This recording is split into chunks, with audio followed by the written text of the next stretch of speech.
Today the Garden of Camp Spice and the car park is really busy.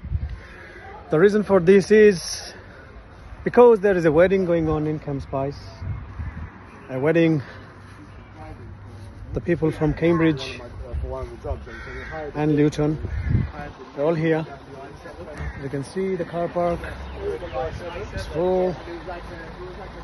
Okay, so it's a lovely day for a wedding. I'm going to go inside and show you around what goes inside. So this is Camp Spice, Camp Spice garden. So on a lovely day, people can come and enjoy the food. At the same time, people can sit in the garden and also enjoy the food and drinks on a lovely sunny day. I'm going inside now, so I'll show you around what goes inside. Okay, so it's all done. Everybody's in chilling mood, relaxing. Okay, so this is the actual scene. The bride and groom are enjoying the cakes, the desserts. Okay, so Alhamdulillah, I highly recommend this place. You must come. Thank you.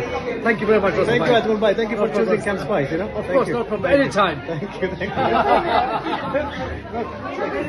Okay, so as you can see, the bride and grooms. Saturday night wedding, you know, it's a new experience, for Yeah. Thank you so much. Assalamu alaikum. Assalamu alaikum. Thank you.